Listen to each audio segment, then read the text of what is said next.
nigga all day, all day, all day, all day, all day, all day, all day. Real nigga all day, all day, all day. Know it's real on my side. I'm connected with Carlos, couple stash in the tower. Once it's over the border, it's in the mail by tomorrow. Focus Frame Films, we're shaking. It's the kid Cortez. Back with another blog. This blog is because, you know, there's a lot of things that have been going on with battle rap, and it's a big debate right now that everyone's talking about between big venues with battles and small venues and how it's being recorded, how the audios be messed up. And you know, I think it's kind of crazy because I just went on like a little 5-city, 6-city tour. Me, DNA, Clips, I mean JC was there, John, like, you know, we've all been taking a lot of battles with a lot of leagues lately and seeing different venues, seeing how certain things are being taped and all that. And I honestly think, you know what I mean, it's really a debate and it's up for discussion. Last night, I was with Smack, you know what I mean, we was chilling with Cypher Sounds. We was doing this improv show, and me and Smack even had to talk about it. You know, what really caused a lot of controversy, and I really think what's really like made me say, okay, I'm gonna do this blog, was watching the Big T and Old Red battle. Two dudes that I consider top tier, lyrical, dope as fuck. Just, you know what I mean, like they have every attribute that there is to be in a top tier battle. And you know what I mean, a lot of people are complaining about the battle. And I don't think it had anything to do with them. And I feel like if a battle is affected to the point where you don't want to watch it and it has nothing to do with the battlers, like that's a bad thing. That's like real bad. You get me? And me and Smack was even talking about it. Because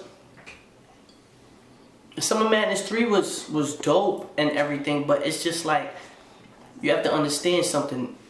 I understand the fans' point of view, and I understand the battlers' point of view. As battlers, we get to an event, we don't know how the event looks until the day we get there.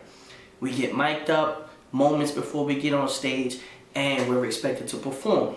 And that's cool. That's what we're paid to do, you know? But at the same time, you have to also take into consideration when you have people paying $50, not even $100, let's just say $50 to get into a venue, and they waited online.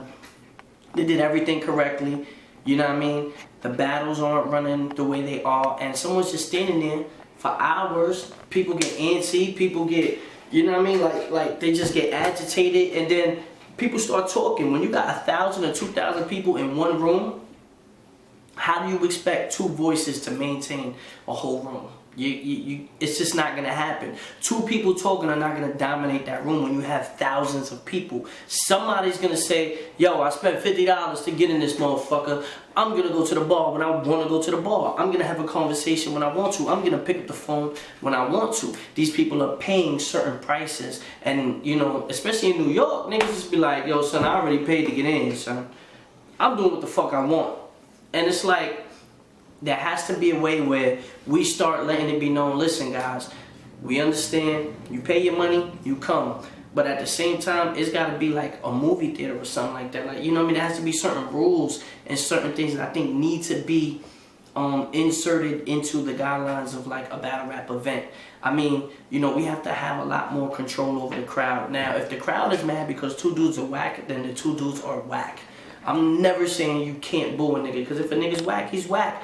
You know, I feel sometimes maybe now people are getting too quick to do it. You know what I mean? Like, I feel like people are just booing just because anything. And, you know, sometimes you guys can't do that, you know? I mean, we were masters of controlling small rooms and making everybody react to what we wanted them to react to. Writing lines and saying, I know they're gonna go crazy for this. You get me? And now it's like a lot of us battle rappers are double guessing what we're writing. Like we're reluctant, and now we're like, nah, I gotta change it this way because the fans. And it's like, it shouldn't be where we're writing to try to appease to the fans. It should be when we're writing to create the mood of the room and create the story of the room. And as we do that, then we control and we put on a show for you guys. You understand? And it's gotta be, we gotta come to a medium, you know, because with somebody like Big T, to come back right after O-Red's tough round. He made sure, as a top tier person, you know what, I'm gonna make sure my second round I'm gonna come out punching. So in case O-Red's versus fire in the first round, I know I could get right back in the game. He came out with that, you get the automatic 2, goaltending. That line is crazy. And he got crickets. Crickets. Because people aren't paying attention. There's too much other shit going on. I remember I was on stage for Rex and Calico. I said, yo, I want to see this battle. I'm on stage and I can't hear them. I'm like, yo, y'all niggas is talking too much. I'm gonna go in the crowd and fuck with the niggas. And anybody that was there, some of madness knows that. I got in the crowd so I can hear the shit. And it ain't the first time, you know? And I think we really have to come to a medium. But it ain't just URL, don't get it twisted. Like, you know, I was just at World Domination too. And, you know, they rented out an opera house, you know? And I think the event went dope and they moved the battles along fast. But I think the taping and the filming of the battles are also very, very important into creating the mood and making a battle at the best quality. I think we should always be more zoomed in on the person. Like, a perfect example of watching a battle and how it should be, whether it's a big venue or not, is maybe Dangers on the Newborn.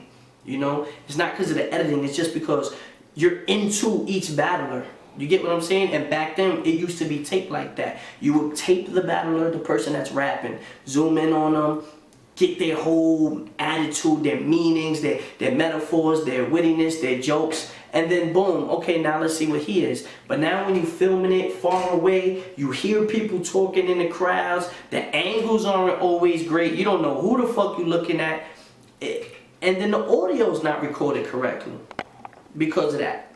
You get what I'm saying? And once it affects the audio, the battle is trash. A lot of us battlers, period, we're not watching battles. Niggas is just doing battles. Niggas ain't watching it. And that shit is crazy, like, you know? So, like, even Smack agreed. He was like, yo, man, you know what I mean? We're trying to figure this out. We got to be able to find a way to, like, dominate a room. And people will listen, you know? Certain people are spoiled. But at the same time, you know, guys got to give us our shot and let us do what we got to do to put on the show that you guys paid for. And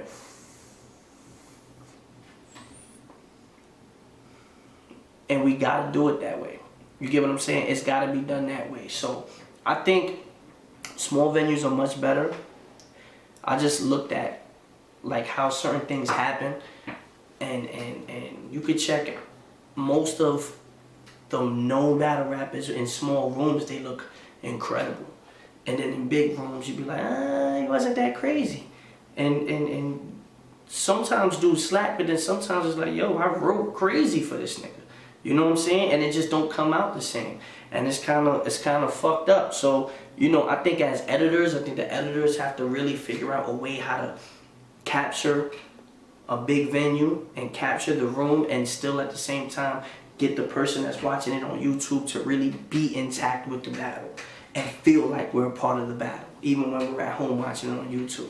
So I think that's real dope. Shouts out to all the leagues that are really, and you know, this is not just a topic that just be online and stuff. Like the leagues and the editors and the shooters, I've spoken to Avocado, I've spoken to Twiz, I've spoken to Surge. Like we've all spoke about it and we've all like agreed that yeah, we're trying to figure out new ways on how to make it crazy and still get the live large room effect. So, you know, it's cool. But you know, I do agree, and you know, I made this blog. I want to know what y'all think. What's other ways that we should improve the battles on filming them in big venues, how to control crowds? Like, I want to hear what y'all got to think, what y'all say, especially people that have been at venues, and I want to know, like, what's the solutions we could come up with, because I'll even refer them to these leagues, because at the end of the day, I want to see battles filmed in the best quality, you know? And I feel like once I saw a battle like Big T and O-Red, and I didn't want to watch it past the second round, then I was like, damn, you know what I mean? That this was a battle I was looking forward to. So it's got to be, you know what I mean? It's got to be, everybody has to come to an agreement on that. And, you know, I want to know what y'all think, especially fans that have been at events, fans that have never been at an event, fans that have been at small room events compared to big room events, etc. You know what I mean? Just hit me up. That's what it is. Real nigga all day, all day, all day, all day.